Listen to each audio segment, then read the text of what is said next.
começaram a crescer, a partir de 1824, os conflitos entre as elites brasileiras e o próprio imperador. Entre esses conflitos, a gente começa falando aqui da Confederação do Equador, um movimento separatista, um movimento pela independência em relação ao governo brasileiro, que ocorreu na região nordeste do Brasil em 1824, a partir da capitania de Pernambuco. Aqui a gente vê o mapa do Brasil, tá, nesse momento, em 1824, dentro aqui da América do Sul, né? A gente vê aqui, então, o mapa do Brasil nesse momento. Então, aqui as províncias, né? A província do Grão-Pará, a província do Maranhão, a província do Ceará, a província do Rio Grande do Norte, da Paraíba, de Pernambuco. Repare o tamanho, né, da província de Pernambuco nesse momento. A província de Pernambuco pegava toda essa extensão aqui, desde o litoral, entrando aqui para o sertão, até toda essa região de sertão aqui, né, no Vale do Rio São Francisco, que atualmente pertence ao estado da Bahia, mas naquele momento era Pernambuco, né? Depois, Bahia, Minas Gerais, Espírito Santo, Rio de Janeiro, São Paulo, Santa Catarina, Rio Grande do Sul, Cisplatina, aqui no centro, Goiás e Mato Grosso. Então, repare que havia após o Rio Grande do Sul, havia mais uma província também aqui, a província Cisplatina, né, dando ao Brasil acesso à Bacia do Plata, aqui, né, aqui no sul. Então esse era o Brasil ali em 1824. Então, voltando aqui a Pernambuco, né, a gente vê a importância dessa província, né, no Nordeste açucareiro, produzindo não apenas o açúcar e a maior parte do açúcar brasileiro, que era o principal produto da nossa pauta de exportação ainda naquele momento, né, mas também na produção de algodão, que era uma atividade econômica bastante lucrativa e diretamente ligada à dinâmica, né, do capitalismo mundial naquele momento. O algodão era a principal matéria-prima da indústria têxtil inglesa e europeia em geral. Então o Brasil era também um exportador de algodão, e essa região do Nordeste em geral, não só Pernambuco, era também a região a partir da Bahia, né, que produzia o algodão. Pernambuco era ainda maior antes da insurreição pernambucana de 1817, né? Porque o território de Alagoas era parte de Pernambuco e foi, né, a comarca de Alagoas foi separada de Pernambuco e transformada numa nova província por Dom João VI, né, em 1817, como retaliação por conta da insurreição pernambucana. Mesmo assim, Pernambuco continuava sendo um estado grande, continuava sendo, mesmo após a insurreição pernambucana, o grande centro também de irradiação do pensamento liberal no Brasil. E esse liberalismo pernambucano, né, tinha como um dos grandes centros o Seminário de Olinda. Um representante importante desse liberalismo pernambucano era o Frei Caneca. Após a insurreição de 1817, alguns liberais de Pernambuco que participaram da insurreição, eles foram perdoados. Nem todos foram condenados à morte, etc. Alguns foram perdoados e aceitaram, então, a monarquia constitucional em 1822.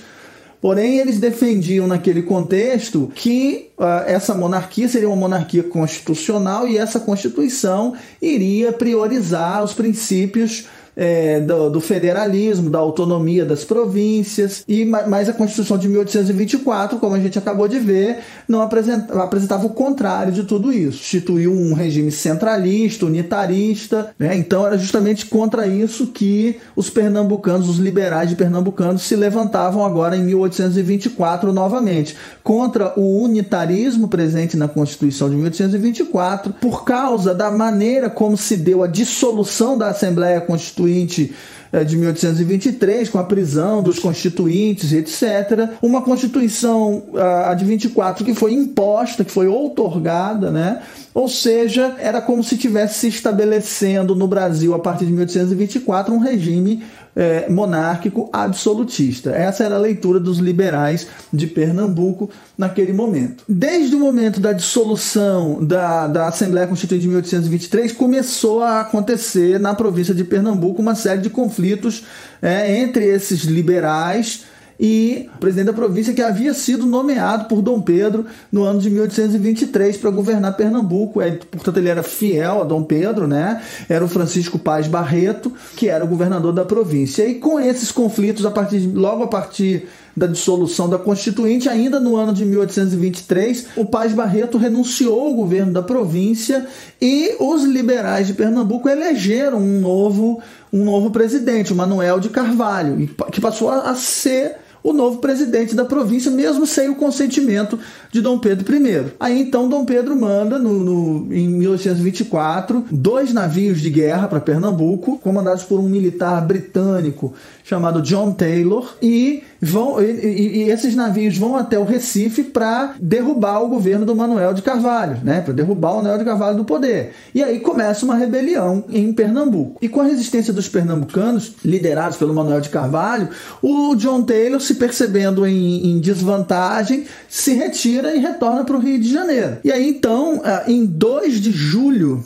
de 1824, o Manuel de Carvalho proclama a independência de Pernambuco, com o nome de um novo país chamado Confederação do Equador. Mas esse país não seria só Pernambuco. Esse país, a previsão era de que esse país fosse formado pelas províncias do Nordeste brasileiro. E esse país não se chamaria a Confederação do Equador. Foram enviados, né, emissários para as demais capitanias para buscar o apoio, né? Então Piauí, Ceará, Rio Grande do Norte, Paraíba, Sergipe, Alagoas, essas seriam as províncias que formariam a Confederação do Equador. Aqui então está o mapa do que seria a Confederação do Equador. Que o mapa mostra as províncias: Pernambuco, Sergipe, Alagoas, Pernambuco, a Paraíba, o Rio Grande do Norte, o Ceará, né, e o Piauí. Essa seria a Confederação do Equador. Aqui nós temos, inclusive, o brasão de armas da Confederação do Equador. Repare que tem aqui uma cana-de-açúcar de um lado e um galho aqui de um algodoeiro, um ramo de algodão e de açúcar, que eram as 2 forças, né, desse país, e se previa a união dessas 2 forças, né, dos senhores de engenho e dos produtores de algodão, para formar esse país. A cruz da Igreja Católica, né, porque a Igreja Católica era o centro do debate liberal em Pernambuco, né, veja só. Essa seria a Confederação do Equador. Por que eu falo seria? Né? Porque as coisas não aconteceram da maneira como havia sido previsto. Essas províncias não aderiram ao movimento, pelo menos não totalmente, não oficialmente, à Confederação do Equador. Ao contrário do que tinha sido a insurreição pernambucana de 1817, que foi um movimento que reuniu as elites açucareiras de Pernambuco, mas que defendia a manutenção da escravidão, por exemplo, uma série de questões que atendiam os interesses desses senhores de engenho. A Confederação do Equador tinha um programa mais radical do ponto de vista liberal. Trazia um forte elemento popular, democrático, defendia o fim da escravidão, uma ampla participação política, e isso não agradou os senhores de engenho, né? Os produtores de açúcar, por exemplo. Quem aderiu ao movimento foram os produtores de algodão, tá? Os proprietários da região algodoeira, que eram mais integrados, inseridos, né, no mercado capitalista mundial, ligados à Revolução Industrial Inglesa, influenciados pelo pensamento liberal, né? Da mesma forma, por exemplo, que os comerciantes do Recife. Então, os produtores de algodão e os comerciantes do Recife que embarcaram e lideraram esse movimento da Confederação do Equador. E, além disso, algumas vilas da Paraíba e do Ceará integraram também a Confederação do Equador, mas não passou disso. Também o Manuel de Carvalho, né, o presidente então da província de Pernambuco, solicitou apoio dos Estados Unidos da América. Ele tinha negócios nos Estados Unidos, era casado com uma americana, então ele solicita apoio dos Estados Unidos, invocando o princípio da doutrina Monroe, né, da América para os americanos. Então o Brasil era governado por um monarca português, então era preciso se libertar disso, né? Então era um movimento anti-lusitano acima de tudo, mas esse apoio também não veio. Como não teve a força, a adesão que se esperava, o movimento se viu fragilizado, né? E impossibilitado de de ter mais sucesso, digamos assim. Aí, em julho de 1824, Dom Pedro I envia cerca de 1.200 soldados para a região, liderados pelo britânico Thomas Cochrane, né, o Lord Cochrane, o mesmo que já tinha expulsado os portugueses da Bahia na Guerra de Independência, lá em 1823, né, 22 para 23, e também do Maranhão. Ele parte do Rio de Janeiro com 5 embarcações de guerra em direção ao Nordeste. As embarcações vão ancorar aqui em Alagoas. A partir de Alagoas, né, parte dos soldados vão marchar por terra em direção ao interior de Pernambuco, onde se encontrarão com os exércitos dos senhores de engenho e marcharão em direção ao Recife para derrubar o presidente Manuel de Carvalho. Enquanto isso, os navios de guerra seguem em direção ao porto do Recife, ancoram em frente ao porto, e aí então o governo se vê cercado por terra e pelo mar, né?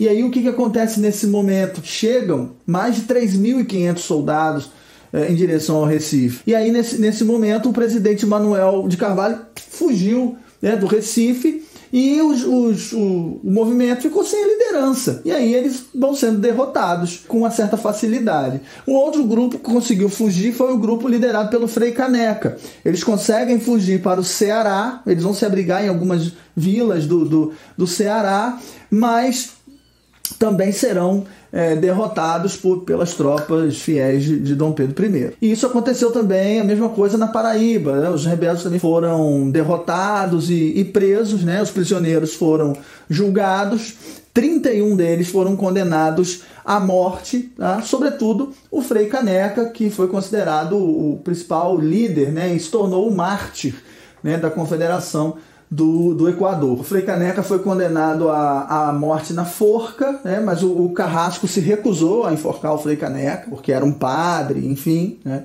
e aí então ele foi condenado ao fuzilamento. Mesmo assim, nessa imagem que representa, né, o fuzilamento do Frei Caneca, a gente vê que o soldado responsável pelo fuzilamento ele também não está muito confortável, muito à vontade para fuzilar o Frei Caneca, não. Mas enfim, esse foi o desfecho da Confederação do Equador. Uma outra diferença é que, com o fim da Confederação do Equador, a província de Pernambuco perde grande parte do seu território. Toda a região do Vale do Rio São Francisco foi passada para a Bahia, né, que era uma província fiel a Dom Pedro I, e recebeu toda essa parte do território, ficando Pernambuco restrita apenas a essa região aqui do sertão e do litoral.